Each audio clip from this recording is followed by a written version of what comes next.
Do it.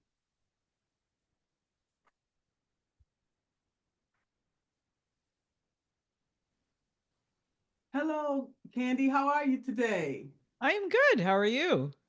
Great. Candy, can you pronounce your last name for me? I don't want to butcher your name. Yeah, sure. It's Motzek. Motzek. Motzek, just like it's spelled. All right. Perfect, perfect. And you are from Vancouver, British Columbia.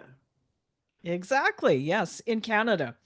Awesome. And you teach people to build successful coaching business and to leave their 9 to 5 so their lives and businesses feel as good on the inside as they look on the outside. Is that correct?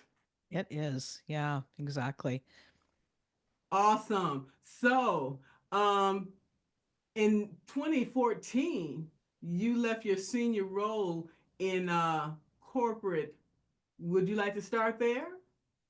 Sure.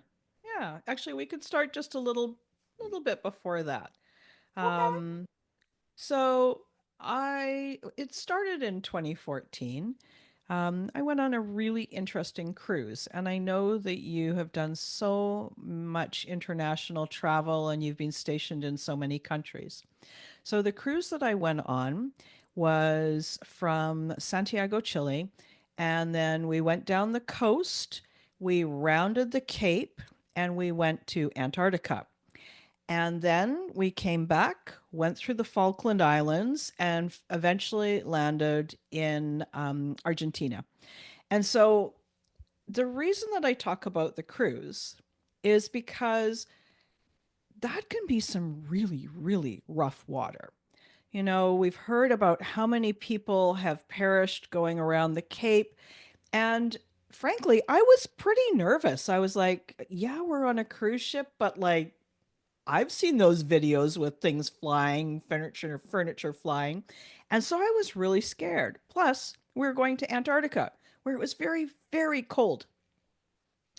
So all of this time, very nervous, super excited, but also nervous. Well, the day dawned when it was the day to round the Cape. And I could find the photo if you ever wanted to see it. But they allowed us to go out on the front of the cruise ship, which is a pretty unusual occurrence.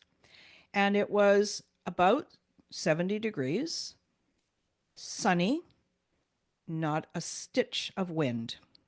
So we rounded the Cape and it was so clear you could actually see through the water. So you could see right some of the reefs underneath. And then in the distance there is this monument, you know, to recognize the people who had a real dream and a passion to go and create something with their life. And it was such a strong passion that they were willing to sacrifice their life for it. And so many people, of course, have died there. Well, here's me having been so nervous. And what do we have? Completely calm, clear water, a beautiful warm day, not even a stitch of breeze. We go around the Cape. The captain comes on the horn and he said, ladies and gentlemen, this never happens. We're going to go around again. So we went around one way, then they turned and went around the other way. So the reason that I tell you this is because how many times do you not do something because you're nervous? How many times do you hold yourself back from having that life that you dream of because you think it's going to be so scary and so dangerous? And so for me, that was that turning point. That was the idea that I had been so nervous about this voyage, and yet it was so beautiful and calm. Well, where else have I done that in my life? And that was the time that it was like, okay, you've had the good job, but you're not happy. There's lots of things on the outside of your life that look good, but on the inside, this isn't you anymore. And so that was that turning point that said, it's time to go and do something different. So that's the story of how I became a coach. That's an amazing story, analogy, a metaphor, um, which rings true to your life and the people's lives that you touched. Now, talk to me. Did you start out deciding to coach coaches No. initially, or talk to me about your coaching journey? Yeah, so I didn't have any idea about what a niche was. I'd never even heard the word. And so I started my coach training, and it was a pretty extensive program. And then as time went on, I needed to choose a niche. And I did not choose coaches at that time. I had I was doing a lot of coaching with leaders and just helping them get over imposter syndrome, manage their stress, manage burnout and that sort of thing. But over time, all of a sudden I had accumulated a really wonderful practice with quite a few coaches who wanted to start their business and quit their job. And so the niche really chose me. All of a sudden I look around and I see all these wonderful coaches and I'm like, okay, I guess this is a thing, right? So that's how I started with that niche. Yeah. It's amazing that you mentioned that because I started off in my coaching journey um, working with women because working in non-traditional fields such as construction in the military organization, Corps of Engineers, I felt a calling to help women to try to overcome challenges and roadblocks that they face um, with systemic racism. I'll just call it like it is. Okay. Yeah. Yeah. Yeah. So I have been able to overcome many of those challenges because I've moved 8 times. Because it's like when you realize that you've done all you can, then there's time to see what else the world has out there for you. Okay. Mhm. Because the world can be calling you, and we just don't listen to the signs that are around us. So, saying that, um, having done career coaching, then went to leadership coaching, and then coaching executives, and then now finishing up systemic team coaching with coaching.com gives me an opportunity to not only coach the individual, coach the team leader, coach the team, and coach the stakeholders and partners and all the internet interconnections in between, Yeah. which I What a find what a what a great evolution, right? yes. Yes, so as we're talking about how to market, to me, the easiest part of coaching is the schooling part. The hardest part is once you get schooled, okay, well, how do I market my services? Exactly. Okay, Yeah. and as we know, who are you talking to? Because I can coach anybody, really. You can too, really, on anything, because Mm. it's the client comes with you with all the internal and external resources. We just sit there and we listen, and we provide we ask, very open-ended questions to get the client to start thinking things different in a different way. Okay, Agree. but Yeah. however, those all of those different things really didn't fulfill me as far as coaching. So I kept changing this avatar, okay, that we're supposed to be talking to. It just keeps changing. And as so what do you say to a coach that is experiencing this? It's like identity Yeah. crisis. Interesting. And I wonder, so there's a couple of things. The first is that selling coaching is can be really difficult. And that's because, as you described, you sit and you listen deeply to what the person is saying, and you ask them powerful, open ended questions, and you allow them to come to a new perspective and then choose new actions out of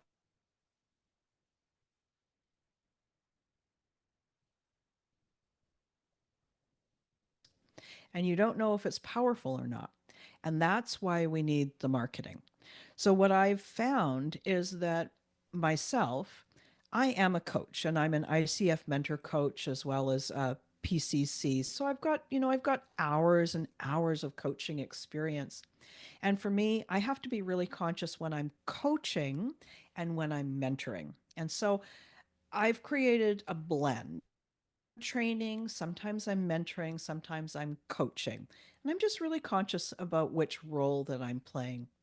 And I found that that's pretty common for coaches is that there comes a point where they have to create something that a potential client can understand before they even know they might be interested in purchasing.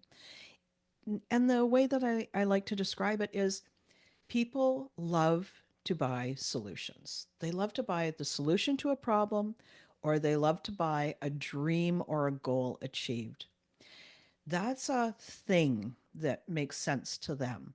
Coaching is the method, one of the methods for how we get there, but they're not going to buy coaching if they don't know it's going to help them be a better leader or have a promotion or find a satisfying role in a new country.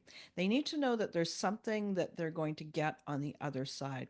And I think that's the thing that happens. So now back to the idea of finding different avatars and trying to sort of narrow in on something that feels satisfying for you. So I think that we have two aspects. First, we've got something that I call the dream client. And I got the dream client terminology from a fellow who is my coach. I'm not working with him currently, but I've worked with him for years. He's another Canadian. His name is Joey Ragona. And he tells us to choose the individual that we would love to work with. That individual is a varied person. They have different things that they want in their life. So your niche is the what. What is the challenge you help them overcome? The avatar is the who.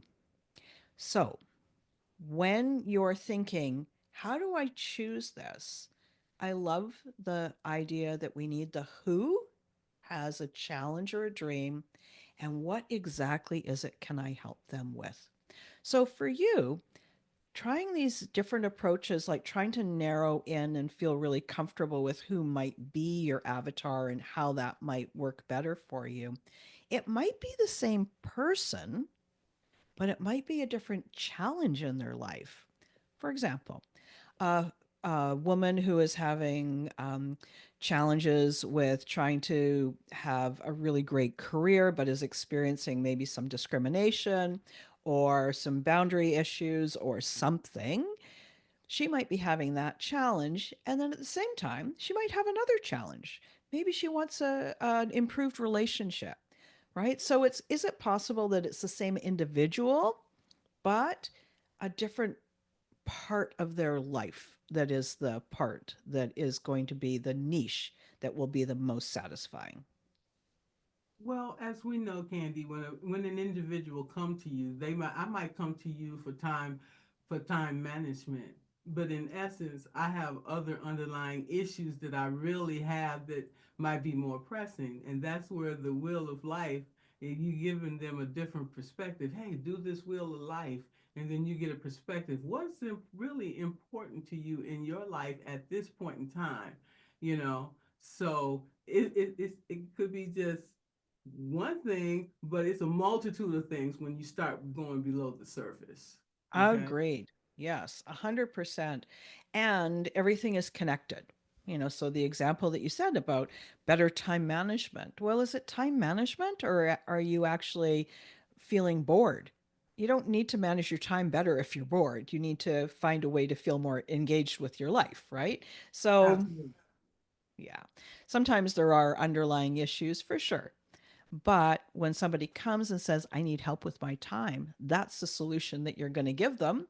And they're going to find out with time that it's not just time. There's something else going on here. So it's a wonderful thing to sort of go through these layers and help people get to that underlying piece that's so satisfying for them. Absolutely. And that's the whole thing where we talk about the onion. peeling away all the layers and to see what's underneath. Sometimes that can be scary. Yeah. And Okay, that's the thing, right? Like that's where the coach and the client create a safe relationship. And you're never going to co-creation. go deeper than they're comfortable at the time. Give it time. Absolutely. We have Yeah. to. Oh, I'm sorry. Yeah, Oh no, you're good. You're good. we have to meet the client where they are, not where we want them to be. Yes. Yeah. Their life. Absolutely, and their choice. Yes. So, with that in mind, I'm gonna tell you one of the biggest challenges that I feel that coaches go through is imposter syndrome. Just to be completely honest, because sometimes, and I sit back and somebody else read your say somebody else read your bio, and I'm like, who are they talking about? I'm looking around, who are they talking about? They're not talking about me. Okay, and every time I see something on email, it's like, okay, they talking to me. It's like subliminal message. Okay, buy this because this will help you to get 100,000 followers. This will help you make $100,000. This will help you Yeah. make money while you're sleeping. But if you don't feel confident in yourself and your ability, you just throwing money down the drain. Yes. Yes. There's lots of great solutions, but is it the right time for you and your business to be looking at that solution? Yeah. So what would you say to that? What would you say further about that, About Candy? the timing and the tool or about imposter syndrome? Because About both are interesting conversations. Yeah. about imposter syndrome. Do you feel that maybe that's one of the biggest things you find in coaches, the common thread?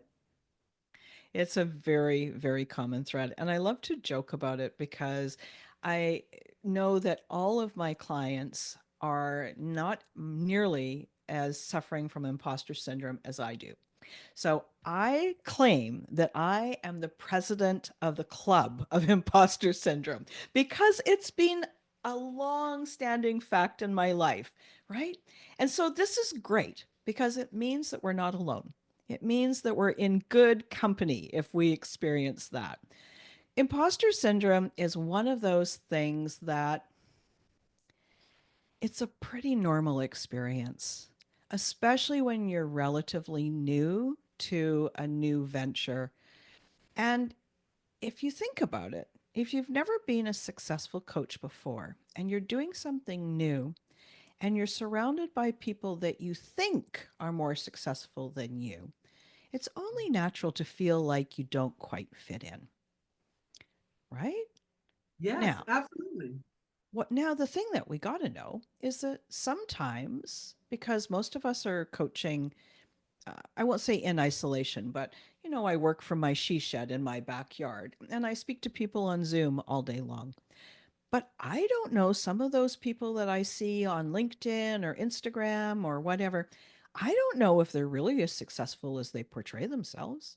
So it kind of is a funny thing, right? Like you're comparing yourself to an unknown quantity and comparing yourself unfavorably to an unknown quantity. But do know that when you are brand new, it's normal to feel self doubt. It's normal to feel like you don't quite know what you're doing.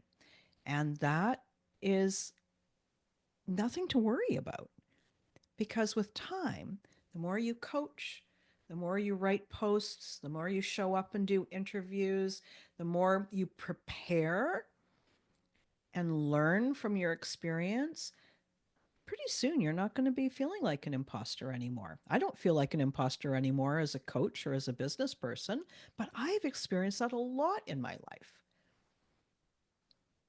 Well, thank you for sharing that because I have suffered tremendously from it.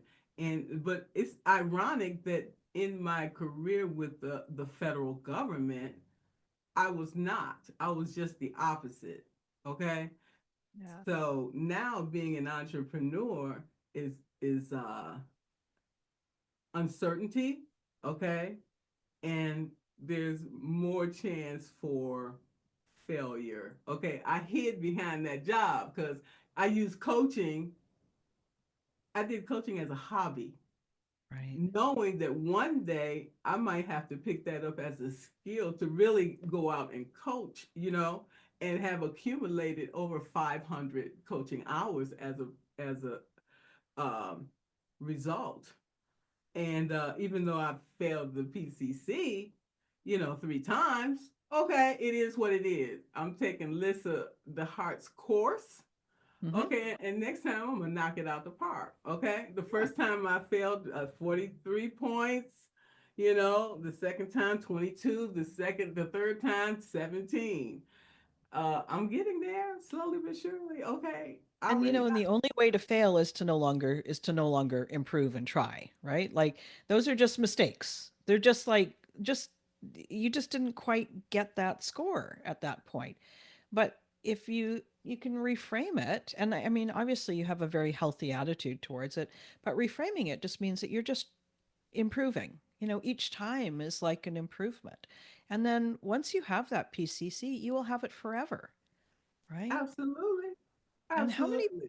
how many people wouldn't even, back to my story about being too scared to even try. How many people thought they would like to be a coach, but never even started, right? And And look you at you know so what? much farther along, right?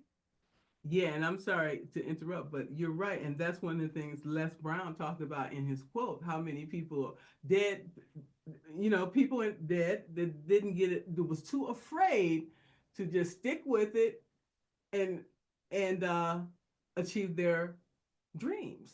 Okay, Exactly. Yeah. just when you're ready to give up on your dream, that's when the magic happens Yes, every time. exactly. Yeah, Okay, exactly. I and we wanted to know that. can I just tell you one more thing about imposter syndrome? Did Absolutely, you know, please. did you know that more than 70% of people experience imposter syndrome at some point in their life? I know it's high. It's huge, right? Yeah, And one of the best ways to overcome imposter syndrome is to first accept ACCEPT that sometimes it's a normal thing if you're not if you're new.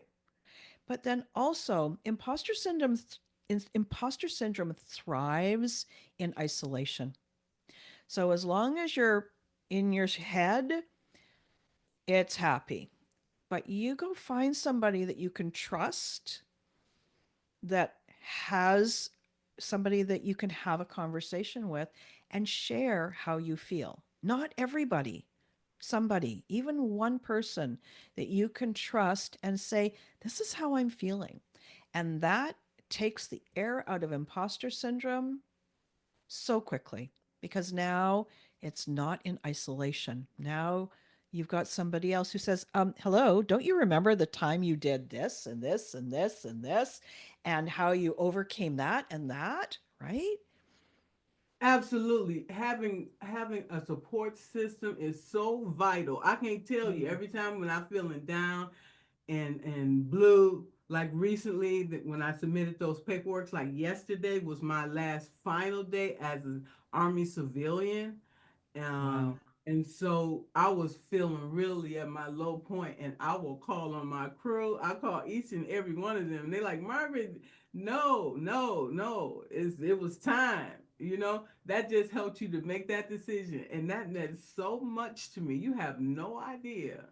Mm. The Yeah. power of connection. Okay. Yeah. And also, Margaret, you think about what kind of legacy that is that you've got a crew like that that you can call on who is there. Like that says a lot for the quality of the person that you are and the quality of the support and relationships that you have developed over time that you have that. So good for you. Well, thank you. That's a blessing, and I stand on that. And each of them, they say, "Hey, call me anytime," And I say the same thing, and you can take that to the bank. And when you think about it, it's I can count those people on one hand, okay? Because we have a lot of associates and people like, oh yeah, but when the chips is down, I can count those people on one hand, seriously, Yeah. and that's truly Yeah. a blessing. you know. Mm. And Yeah. that has been so vital for me during my career is the connections that I've made, because I could not have came this far. I wouldn't be alive today without those people, because we don't leave nobody downstream. We bring everybody along with us. Okay? And that's Hmm. what we do. And given the opportunity, I want to give back to be able to do some mentor coaching. Okay? And that will enable me to perfect my coaching skills and abilities. Right? Yeah. Absolutely. It's a very virtuous cycle. I like it. Absolutely. You got to pay it forward, because who is going to pave the way for future coaches if we don't do it? Right. Okay? Hmm. And what advice would you have for individuals that are thinking about becoming a coach? I think that there's a lot of people who would like to be a coach. But before you decide if it's the right thing for you, I think you should have a coach. You should experience coaching.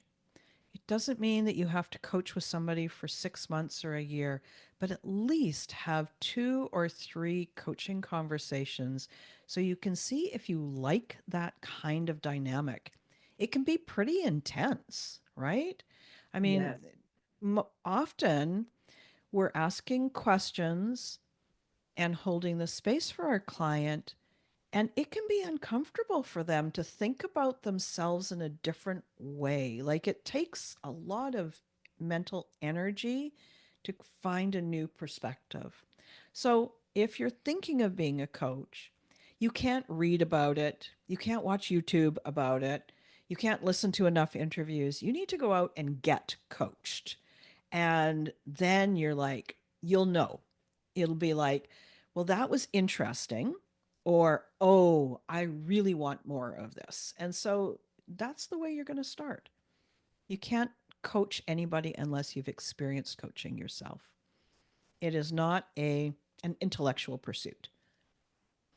I couldn't agree more, because I can tell you right now that when I decided to start Substack, I was zeroing in on who I wanted to hire as a coach. Okay? I want to Yeah. look at the people that got the influence and the power. Okay? And I connect with those people. I'm a connector. That's what I do. And connect with those people, and learn what they know, and utilize what's useful for me. Okay? Just because this person made $10,000 on this, doing it this way, that may not gravitate to me. Okay? I have Mm-hmm. everything that I do is based on principles and my values. And if I don't, if it doesn't fit within that, then I can't do it. Now, Exactly. What's your thoughts on that? Yeah, just I don't have any thoughts on it. Then yes, I agree. I mean, that's how we create a meaningful life. We know what matters to us. We know our values, and then we live in accordance with those. And that's the basis for a meaningful life is knowing who you are and living in an aligned way. And then helping others, living the purpose that you are meant to be living on this earth. You're here for a reason. What is that reason?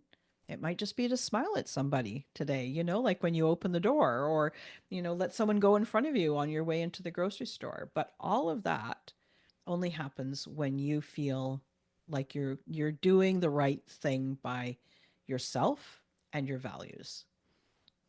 Okay, I'm glad you're saying that, because let me tell you this.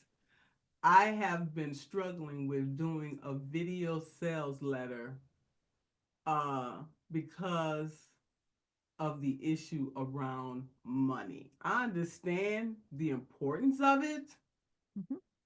but to force myself to do it is another thing, because I grew up in a religious background. I mean, home, Yeah. and so it's really deep seated. So what would be your advice for something like that? Because other people struggle with that too, especially if they're like me, an introvert.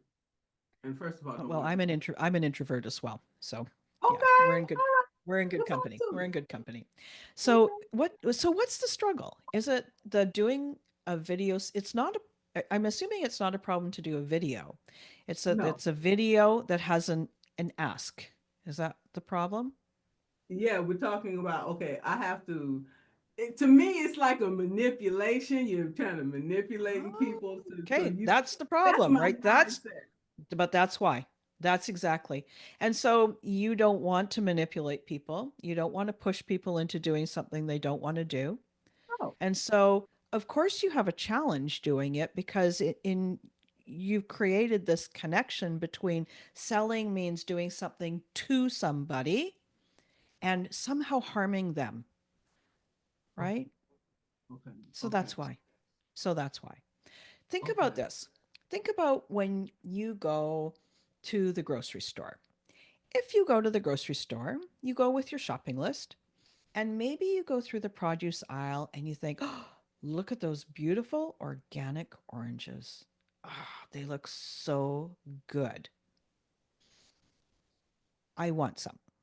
So you put them in your basket, and then you're going up and down the aisles and you see, look at that.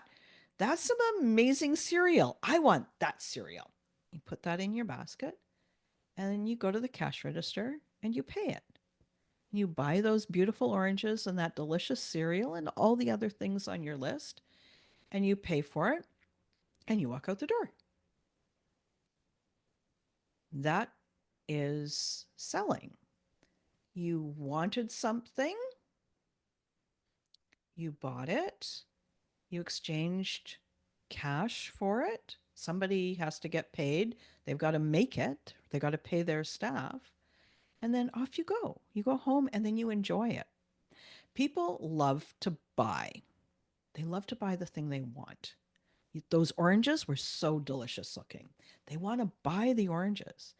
They didn't want the potato. Really? Like, don't make me buy the potato. I already have lots of potatoes at home, right?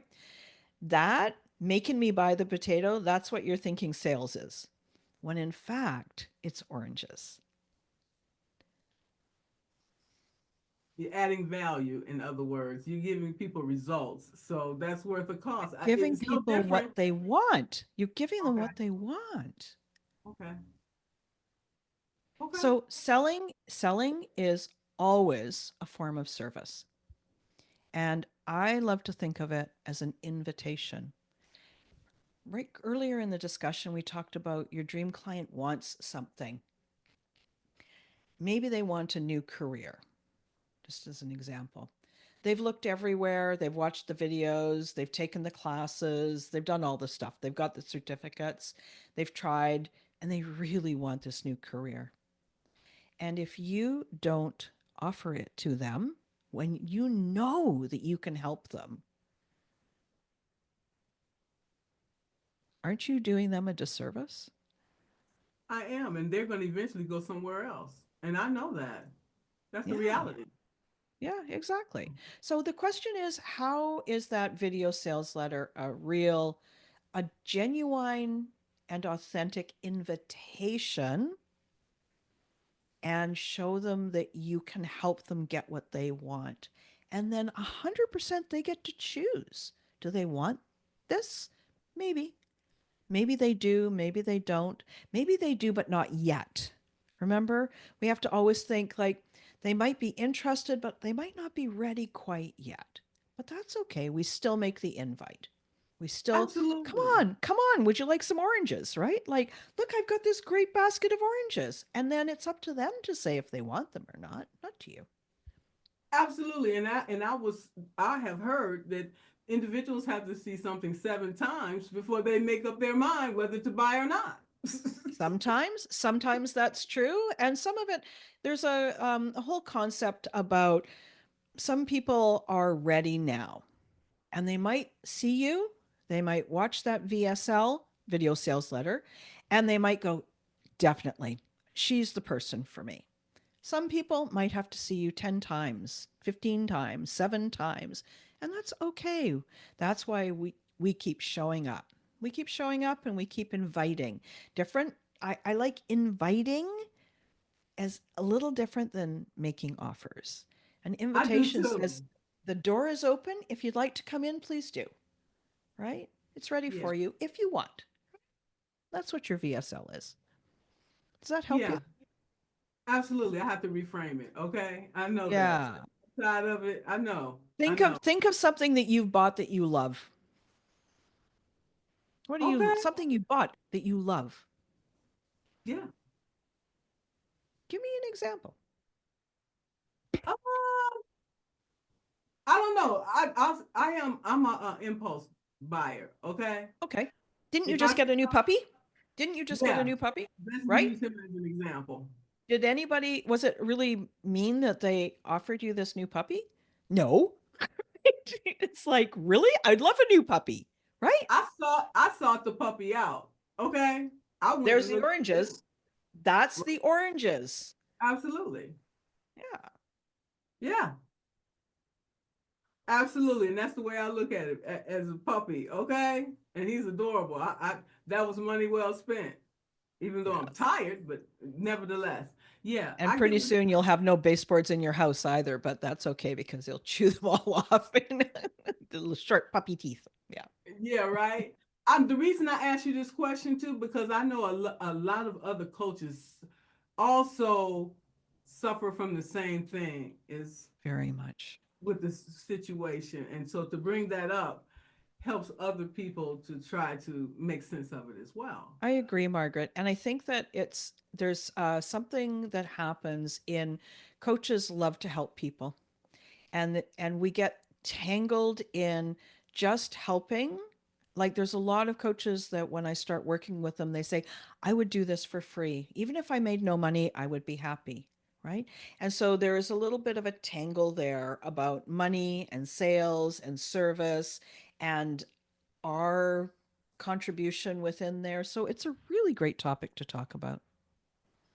Absolutely. And as we find, people take it much more seriously when they're paying for it.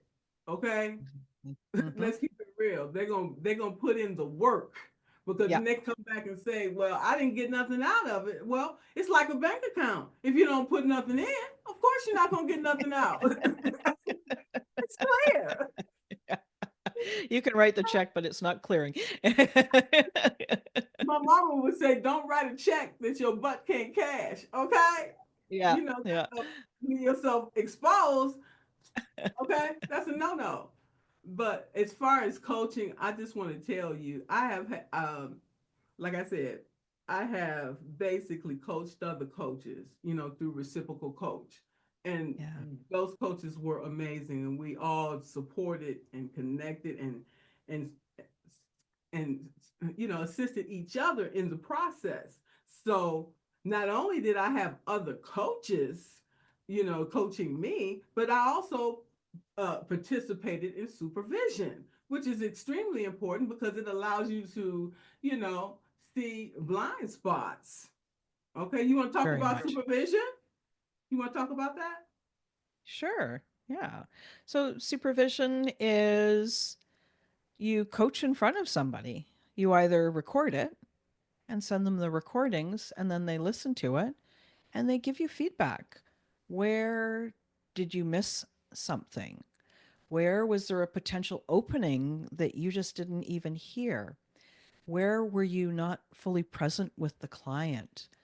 Where was the client resistant? And either you could have said, is it all right if we stay with this uncomfortable place a little bit longer and asked for consent? Or you got scared and backed off. So it's a supervision is a way of looking at your coaching skills and seeing what you're doing and seeing places that you as a coach could have shown up more fully and more in service of your client while still being very respectful of what is the client wanting to do now. Are they okay to stay in this uncomfortable spot, or would they rather just take it a little bit easy this time around? So it's all about the dance of, where did you miss an opportunity? Where did you not even see an opportunity? Where was it your stuff? that was in the way of you asking that tough question? What are your thoughts? What are your thoughts? My thoughts is that's what I love about coaching. You get an opportunity to do mentor coaching, having other individuals listening to your recordings and giving their feedback, and they're also learning as well, and uh, and everything. The whole process, I just really Yeah, enjoy it. yeah, Okay. And it's magnificent to be able to, it's like you evolve through the process. And I understand why you have to get all of these hours and all of these trainings and everything, because what we're doing is very vital to helping people to bring about change and desired outcomes. exactly. Yeah. There's one thing that I really like to do with the mentor coaching, and I always recommend this to my clients, is first off, it's one thing to listen to the conversation and get the verbal cues.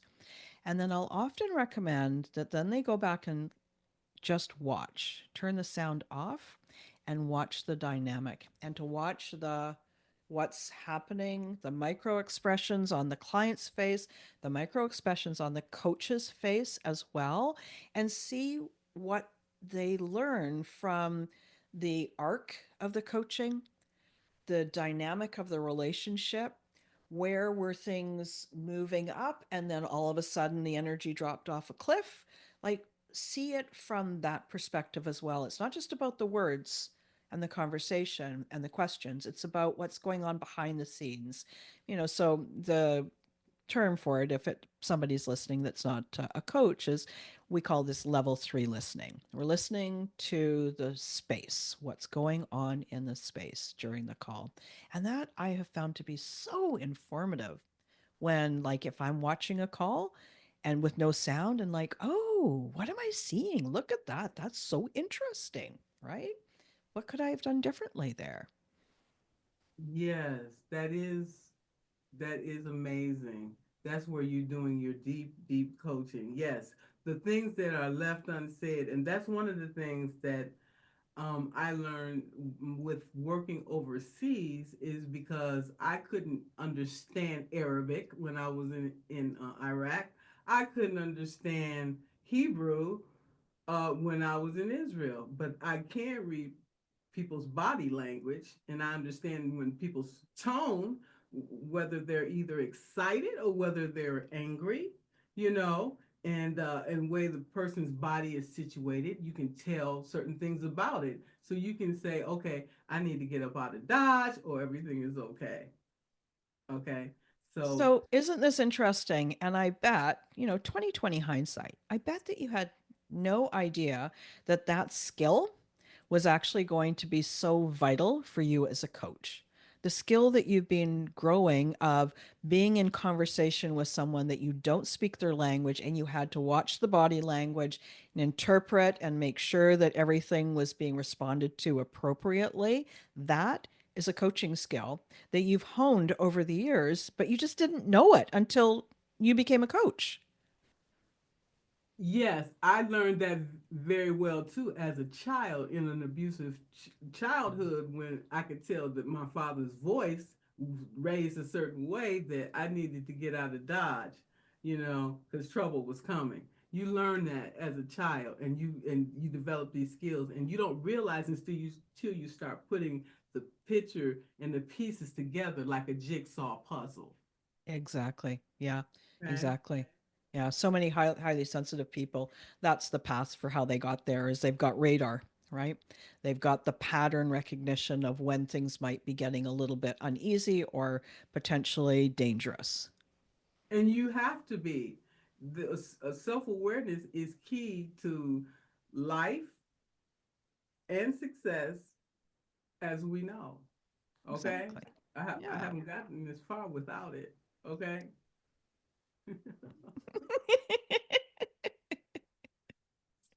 so with that being said, is there anything else that you would like to touch on today? No, I think it's just that invitation that, if there's somebody listening to your Substack here and they're thinking, That coaching thing sounds pretty interesting. To reach out to Margaret. She's an amazing coach. She's got years of experience. Try it. And it's a wonderful experience for you. So just that invitation that somebody who maybe would never have subscribed to your Substack is going to see it, and it's just like, let's make sure that they know that that invitation is there for them now. Yes, absolutely. And it will be. And I want to thank you, Candy, for coming on today. You and I connected on LinkedIn. I love Substack, but I also love LinkedIn.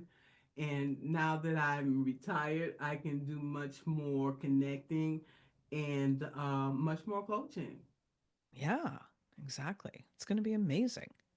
Yes, and I am also going to include your links. One of the links that you gave me was stepintosuccessnow.com. And I'm going to put your other two links as well in there. And thank you so much today. It's been a pleasure. Thank you so much. I really appreciate the invitation, and I really enjoyed our conversation as well. Me too. Thank you so much.